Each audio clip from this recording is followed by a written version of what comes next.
Break के बाद एक बार फिर आपका स्वागत है आप ही अपने पसंदीदा शो में जिसका नाम है खास मुलाकात। और खास मुलाकात इस वक्त जारी है अमिताभ बच्चन से। कोई और परिभाषा की जरूरत नहीं है अमिताभ बच्चन के लिए। अमित जी, ब्रेक से ठीक पहले आपने पहली नौकरी का तो जिक्र कर दिया। आप जल्दी जल्दी और कुछ कहानियों अफवाहों को निपटाते चलें। जी जी अवश्य। कहा यह जाता है कि आपको रिजेक्ट कर दिया गया था ऑल इंडिया रेडियो में। जी, जब यूनिवर्सिटी पार की तो नौकरी ढूंढ रहे थे, उस समय किसी ने कहा कि ऑल इंडिया रेडियो में एक एंकर या न्यूज़ रीडर की एक जगह खाली है, तो वहाँ पर आपको कोशिश करना चाहिए। वहाँ गया तो फिर उन्होंने कहा कि आपकी आवाज़ सही नहीं है इसके लिए। बहुत खूब। यानी loss of all India radio is tremendous gain for Indian film industry. लेकिन इस अभिनय के क्षेत्र में पदार्पण की कैसे बात जहन में आई कि आप इसे पेशा बनाएंगे, रोजी रोटी बनाएंगे? कभी सोचा नहीं था ऐसा, लेकिन स्टेज वगैरह पे काम करने की हमेशा एक आशा और मन के अंदर अभिलाषा भी रहती थी। बचपन से ही स्टेज के ऊपर जाना, स्कूल में तो सभी लोग नाटक वाटक करते रहते हैं। और फिर आगे चल के जब मैं स्कूल में गया नैनीताल पढ़ने, वहाँ पर थोड़ा सा सीरियस किस्म का स्टेज प्लेज हुए शेयरवुड में। वहाँ पर बेस्ट एक्टर का एक कप होता है, उसको प्राप्त किया। फिर उसके बाद जब दिल्ली आए तो दिल्ली में भी स्टेज वगैरह पे काम किया। ये कहीं कोई प्रोफेशनल लेवल नहीं था, ये केवल एक एमेचर लेवल पे। कॉलेज में भी भाग लिया। फिर जब नौकरी लगी कलकत्ता में तो वहाँ भी एक एमेचर लेवल पे काम करते रहे। कहीं ना कहीं एक चाह थी स्टेज पे काम करने की। फिर अचानक एक बार एक इश्तिहार आया फिल्म फेयर माधुरी टैलेंट कॉन्टेस्ट का, जो कह रहा था कि यदि आपने आकर के यहाँ पर ऑडिशन किया और यदि आप चुने गए तो फिर आपको अवसर दिया जाएगा। 5-6 बहुत ही प्रख्यात निर्देशक थे, उनकी फिल्मों में काम करने का आपको अवसर मिलेगा। तो उसमें हमने अपना एप्लीकेशन दिया, लेकिन वहाँ भी प्रिलिमिनरीज में ही हम रिजेक्ट हो गए। फिर उसके बाद जब कहीं ना कहीं एक मन लग गया कि जब यहाँ जाना चाहते हैं हम, तो सब अपना काम वाम छोड़ करके मुंबई पहुँच गए। और वहाँ पर फिर प्रत्येक अवसर में द्वारे द्वारे जा करके लोगों से प्रार्थना, नगरी नगरी द्वारे द्वारे बन गए महानायक। बहुत खूब। लेकिन एक और आखिरी की वो अफवाह है, किंवदंती निपटाते चले। जी जी। आप पहुँच तो गए मुंबई, लेकिन सफलता कुछ हाथ आपके लग नहीं रही थी। जी। आप असफल हो गए और फिर आप वापस स्टेशन पर आए, टिकट कटाया कि भैया बहुत हो गई, चलते हैं वापस। टिकट कटाने की नौबत आ गई थी, लेकिन गया नहीं। लेकिन ऐसा सोच लिया था कि यदि अगर यहाँ नहीं होता तो ये सच्चाई है क्या कि वापस चले जाएंगे?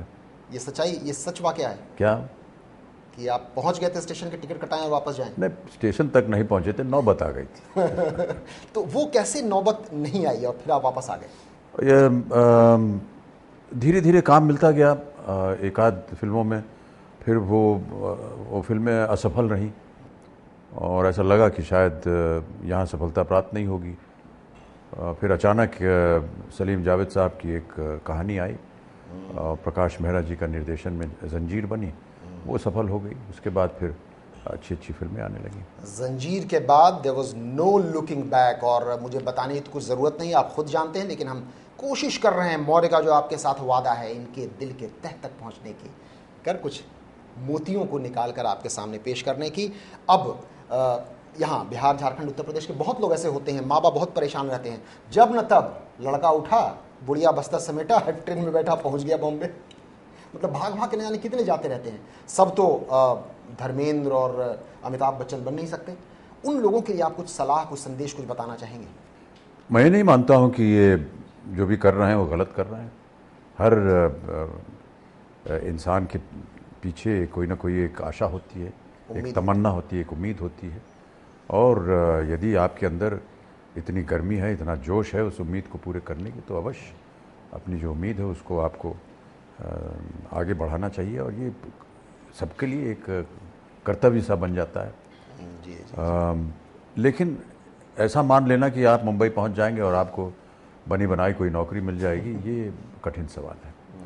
आपके अंदर जोश होना चाहिए, आपके अंदर उत्साह होना चाहिए और एक आत्मविश्वास होना चाहिए कि आप ये कार्य कर सकते हैं और अच्छा कर सकते हैं। और यदि आपके अंदर क्षमता है तो अवश्य कहीं ना कहीं आपका नंबर या नाम लग ही जाएगा। उत्साह, आत्मविश्वास और साथ ही साथ शायद थोड़ा संयम और धैर्य भी बहुत संयम वगैरह तो बाद में आ ही जाता है। जी जी। आप सब एक सुपरस्टार के तौर पर, महानायक के तौर पर, बार बार मैं उनका बिल्कुल उपयोग नहीं करना चाहता हूं, शायद अमित जी को अच्छा नहीं लगता है उन सब विशेषणों का उपयोग, लेकिन एक चीज़ और है कि केवल फिल्म अभिनेता ही नहीं रहे हैं, वीओ आर्टिस्ट के तौर पर इन्होंने काम किया है। भुवन सोम आपकी एक मूवी थी जिसमें उसके लिए आपको सम्मानित किया गया। शतरंज के खिलाड़ी में भी आपने आवाज़ दी थी। तो ज़रा उस पक्ष को बताएं, दोनों के अभिनय का आपका अनुभव और बतौर वीओ आर्टिस्ट अपनी आवाज़ देने का। मृणाल दा जो थे उस ज़माने में ये फिल्म बना रहे थे, भुवन सोम उनके साथ अक्सर उठना बैठना होता था। तो उन्होंने कहा कि आपकी आवाज़ हम अपनी इस फिल्म में देना चाहते हैं। मैंने कहा ठीक है, वो कर देता हूँ। इसी तरह सत्यजीत रे ने, जब वो शतरंज के खिलाड़ी बना रहे थे, उनको एक वॉइस ओवर चाहिए था, उन्होंने मुझसे आग्रह किया, मैंने उसे कर दिया। कोई और ऐसा अनुभव? कई ऐसे उदाहरण हैं, बहुत सी फिल्मों में आवाज़ दी है। बहुत सारी तो भूल गया हूँ, लेकिन लगान में जो फिल्म आशुतोष गोवारिकर, आमिर खान की फिल्म लगान, उसमें जो कमेंट्री थी वो मेरी थी। जोधा अकबर में भी आशुतोष ने इस्तेमाल की। इस तरह करके कई ऐसी एक फिल्में आती हैं जी। लेकिन अब जल्दी से ज़रा तुलना और एक और करनी होगी, फिल्मों में आपकी भूमिका और टेलीविज़न पर आपकी भूमिका। जी। वो जाहिर है अपना बच्चा, कोई बच्चा भी ज़्यादा प्यारा और कम प्यारा नहीं होता है, आप दोनों को समान रूप से करते होंगे, लेकिन उसके कुछ कंपेयर एंड कंट्रास्ट कर पाएंगे? टेलीविज़न अचानक सन 2000 में एक अवसर मिला, और उस समय वो एक बहुत ही नई चीज़ थी, और मेरे लिए ये निर्णय लेना कि मैं टेलीविज़न पे जाऊं थोड़ा सा एक कठिन प्रश्न था। सब ने ये राय दी कि आप अपने आप को और छोटा बना रहे हैं, 70 mm से अब आप एक 25 इंच की स्क्रीन पर आ जाएंगे। लेकिन मुझे जो गेम शो था वो अच्छा लगा, कौन बनेगा करोड़पति, और मैंने अनुमति दे दी उसे करने के लिए। टेलीविज़न बहुत ही संघर्षपूर्ण कार्य है, बिल्कुल। और मैं आप सब लोगों को और जितने भी टेलीविज़न के साथ संबंधित हैं लोग, उनको मैं दाद देता हूं कि ये बहुत ही कठिन काम है।